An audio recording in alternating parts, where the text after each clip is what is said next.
Hi, I'm Mary Going, and I am the founder and CEO at Bicycle Accounting. We do outsourced bookkeeping and fractional CFO work exclusively for nonprofits. And I have been just fiddling around with ChatGPT, and I'm not an expert at it, but I did a show and tell for a group of people, and I said I would share the video, but I think that videos of webinars are actually kind of long and boring, so I'm going to re-record it with all the same information, but without all the pauses and talking back and forth and stuff.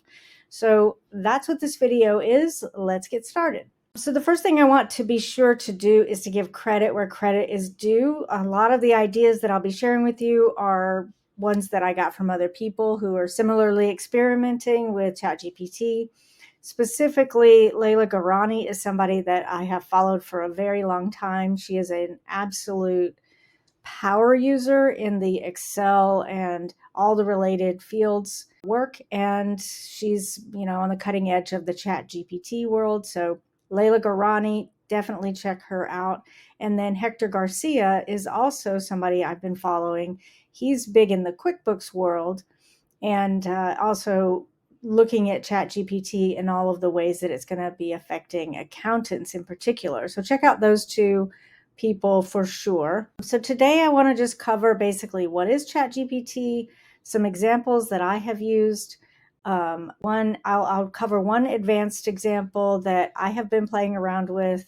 And then in the webinar, we did the Q&A. I won't do that now, but hopefully as we go through, I'll answer some of the same questions that were in the Q&A. All right. So the first thing I want to say is that ChatGPT is super powerful. It's going to give you a lot of great information, but just don't leave your brain behind. You have to look at the information, see what is it telling you? Is this real? Can it be verified? Does it make sense? So please don't leave your brain at home or behind or wherever you would have left it. The other thing that I want to do is just a little bit of running commentary about where I think this is going. There's people who say positive things about artificial intelligence, people who say negative things. I think it's lovely and wonderful, but I think that is going to disrupt the way we exist. I think that for sure, a lot of people's jobs are going to be eliminated. And so, Sal Khan has a video about how he believes that we should be engaged in the rules and regulations and scaffolding and all of the things around AI so that, we don't just leave it in the hands of the unscrupulous people, the bad guys. But even with that, I think that we have to face the fact that we're going to lose jobs and that we're going to have to figure out a way to value human beings that isn't related to their ability to be productive in our society in a one-to-one corollary about money. Andrew Yang had the idea of a universal basic income. That's, one idea. I don't know what the solution is, but I think that we're going to have to figure out a way to value people and therefore make sure that we have our basic needs met without having to be productive in a market or capitalist society. So let me get started here. So what is ChatGPT? It's basically artificial intelligence. It's has a ton of information in it. And then when you ask it a question, it knows how to gather that information and basically word after word, figure out what to say back to you. If you haven't seen it all, go to chat.openai.com. The best thing you can do is just try it. Please be sure to read all of the little comments or warnings that come with it, including the fact that it doesn't always give you the right answer, could even give you offensive or biased or incorrect information, including the fact that it's not secure, that the company that created it is using the information to improve their tool, and they very clearly say you shouldn't put sensitive information in there. So be sure to understand that and not use it. Also, like if you're asking it legal advice, don't take it to be your lawyer, right? That's the kind of stuff that you just need to keep your brain on. All right. So let's see. Okay. So the first example that I want to show is that I wanted to create a podcast, but I didn't really know where to start. And so I went to ChatGPT. This is basically what it looks like. And you can just say new chat and you can ask it, like, I want to start a podcast. Where should I begin?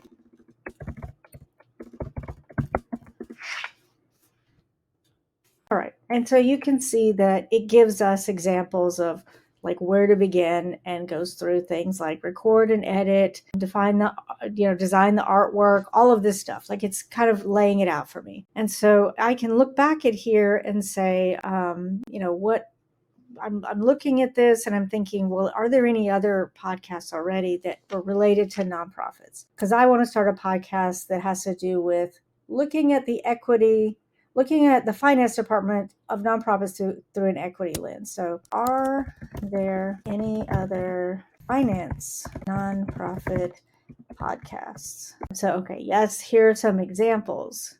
And then, if I wanted to learn more about nonprofit finance fundamentals by the Nonprofit Finance Fund, okay, this looks really good.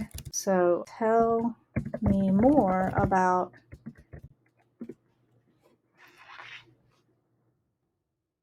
Okay, so it tells me more.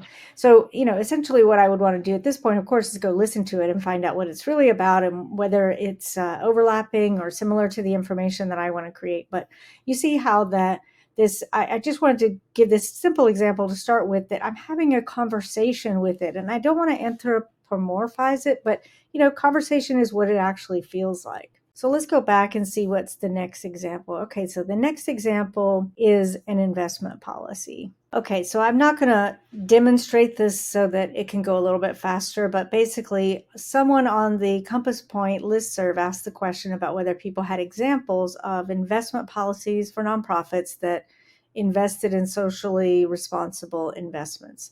And so the first thing I wanted to know, and this is where you have to use your brain, right, is whether or not there was a way to measure socially responsible.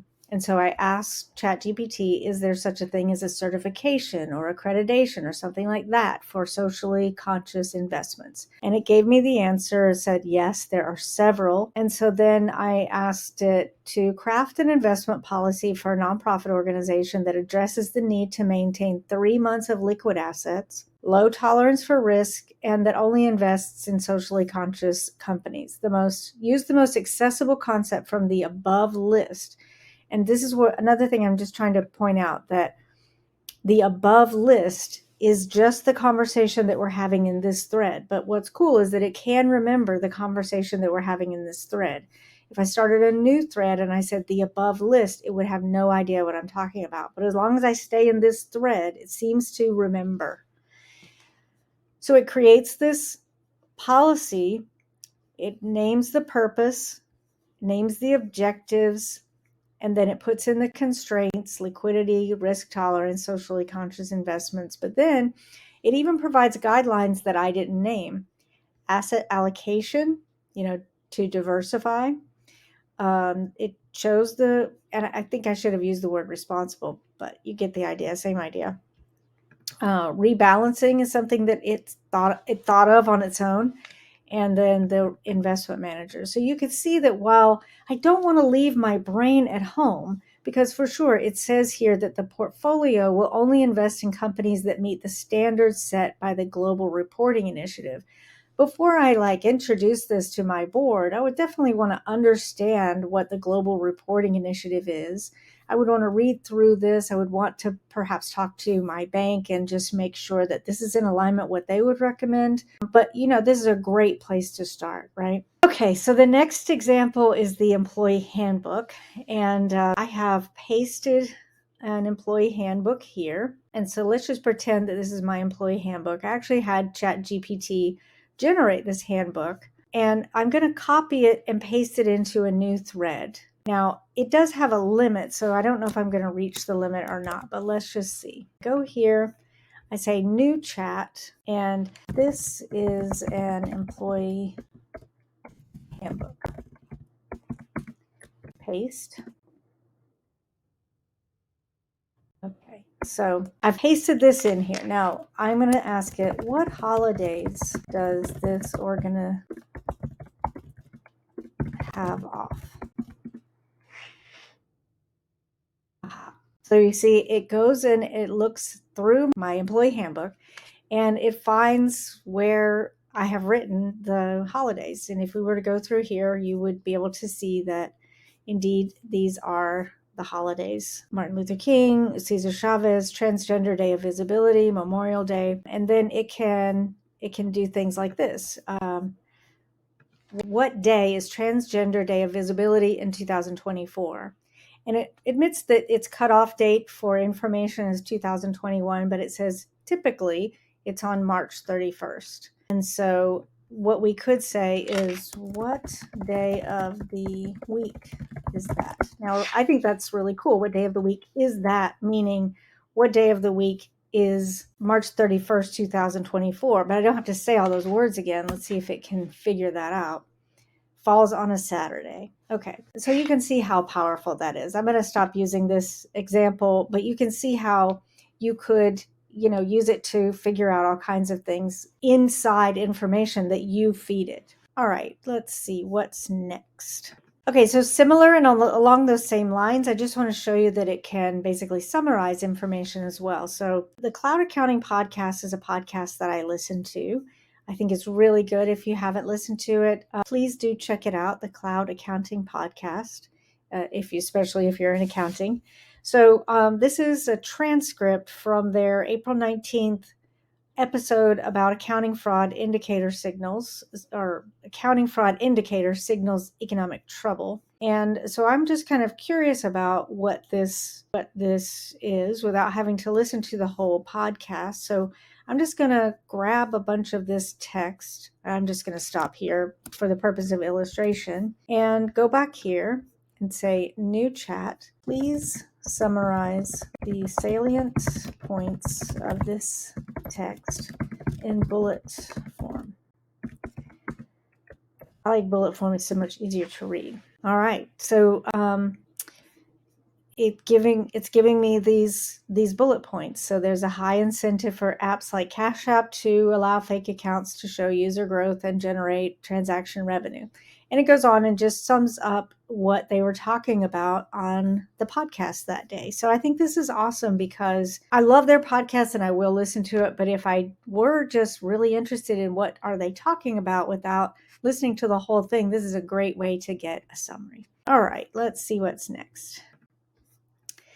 Okay, so the next example is to get ChatGPT to explain a legal concept. So I've pasted this in here. This is an indemnification clause. So I'm going to copy this and go to ChatGPT, start a new chat, and say, please explain this legal concept. And maybe I say, please explain it like I'm in third grade.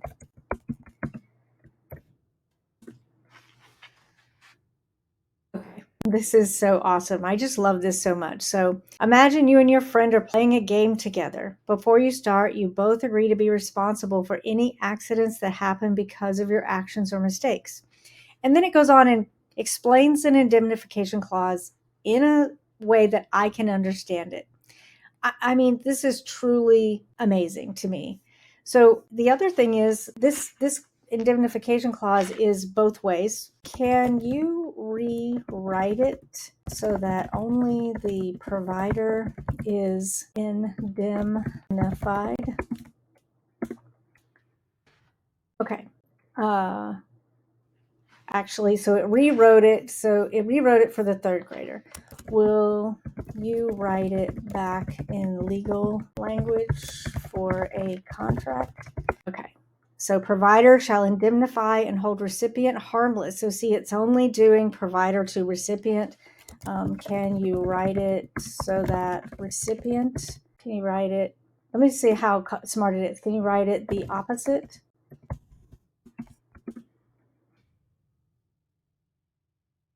Okay, so certainly here's a passage written with the indemnification clause in favor of the provider. I mean, I just, that's pretty awesome that it knew, can you write the opposite? And it knew what opposite meant in this case, that it was the provider instead of the recipient who is giving the indemnification or receiving the indemnification.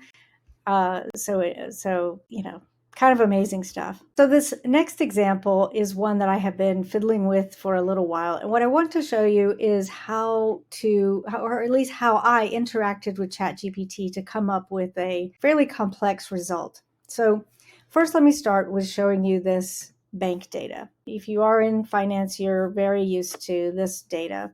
And basically, this is a text field. By the way, I changed all of the information in here, all the numbers and all of the anything that would be identifying. So there's nothing in here that would reveal anything about my company or any of our clients' companies. But this is data that came from the bank. And so if you're ever importing this into QuickBooks, you know that this creates a bunch of junk in your vendor field. And so the question is there a way to clean this up? So if I copy this and I paste it into ChatGPT, if I could move this, and then I ask it to, I have to copy this because sometimes you have to really fiddle around with the language before you get it right. So so this says, give me a clean company name, merchant name from this string of data. Okay, so it comes up with Grammarly. Now that's lovely, of course, but it doesn't help so much that it's in ChatGPT and not in the Google Sheet. So the question is, can I add it to Google Sheets? And so the answer is yes, you can add it to Google Sheets. And so basically, you go to extensions, add-ons, and get add-ons. And I can actually do this. So extensions, add-ons, get add-ons. And then you can search for ChatGPT. And there's lots and lots and lots of new and exciting and sometimes really bad apps. So play around with this for sure. The one that I have installed is, let me see, I have an image of it. It's called GPT for Google Sheets and Docs. So I've installed that on in Google Sheets. And so to initiate it, to get it going, to start it up, just say launch and enable functions. And so basically the same way that Google Sheets or Excel has functions like sum or average or whatever, it also has now, because of this, it has a bunch more. So this is the list of the new functions that have been added as a result of me installing this add-on. So we're just going to use this one, GPT. I think you can just close that window and have it still running. So the way that it works is equals GPT. You put your parentheses, and the first thing is the prompt. So that's this text. And then hopefully that's still in my clipboard. Yes, give me a clean company name, merchant name from this string of data. And we'll put the other quote mark and then the end of the parentheses. And you can see that it came up with Grammarly. So that's really cool, and that works. In fact, let me just drag it down so you can see that it works for other companies as well. See, that's pretty awesome. So then I was curious to know whether, since we download this from the bank every week, could I create a macro that would just do this automatically? And hey, while I'm at it, why not delete all those columns that we don't use? So what I want to do is I'm going to create, I have a bunch of these just so I could create this. I want to eliminate this, let me make it orange, this column and these three columns. And then I want it to add a field column called cleanup and then add the ChatGPT script to it. So I went to ChatGPT and I asked it, and let me just show you this whole thing. So I had to go back and forth with this a whole lot. It's very long, but what the lesson in this is that there's so many things you can do with it if you're willing to go back and forth with it, if you're willing to keep your brain on. So it knew how to do scripting. I asked it if it would create a script that would delete a Google script that would delete these four columns and add the cleanup column and put the GPT function in there. And it took quite a while. I'll just be honest, even in the webinar when I did it, it didn't work. So just to give you a sense of how many back and forths it took, this is what it back and forth and back and forth. And basically I'm saying, well, that didn't work because, and then here's what happened.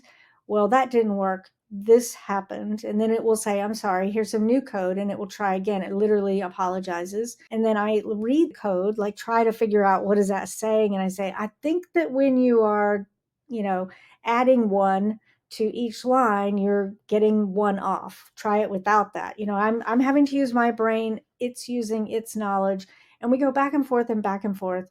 And then of course I'm pasting it into Google, trying to get it to run, and I see the problems. So ultimately, I have, with the significant help of ChatGPT, I have designed a Google script that will, eliminate those 4 columns and add a column for cleanup. So let's see. So this is painted them orange just so you can see if they disappear. And so we go to the apps script, and this is the new final clean. You can see how many of these I've tried and tested and failed. And so I'm going to click run. Let me just make sure I have the right one open. Yep. Okay. And then I'm going to click run. All right. Let's see if it worked. It did. Okay. So you see how it eliminated all of the orange columns and it added this cleanup row, which is loading all of the company names in from this messy text. So you can see how, instead of importing all this junk into QuickBooks, you could import a much cleaner company name. And so the point is, this is the code. Let me just go back here so you can see the code. I don't know how to write this code. I was smart enough to know I wanted it to happen. I was smart enough to interact with it and tell it where I thought it was going wrong, what was going wrong with it. But I didn't know how to actually write the code. ChatGPT knew how to write the code, but it wasn't smart enough to know what I wanted. So between the two of us, and I do realize how anthropomorphic that sounds or is, but between the two of us, we came up with this script that works. So I think that's about it. And that makes this video half the length of the webinar. So hopefully this will help. And I'd love to do more of these. I'd love to hear what y'all are doing with ChatGPT. I think that it's powerful. It's awesome. It's also going to change things significantly. In the webinar, we talked about how, there's that very famous poem about how they came for the communists, and I'm not a communist, so I didn't do anything, and they came for the Jews, and I'm not a Jew, so I didn't do anything. Well, the same is happening here. They came for the farmers, and I'm not a farmer. They came for the car manufacturers. I'm not a car manufacturer. Now they're coming for knowledge workers. They're going to come for the accountants, for lawyers, for doctors, and so really we have to both embrace it because it's not going to go away, but also get ahead of it in our valuation of human beings. Thank you.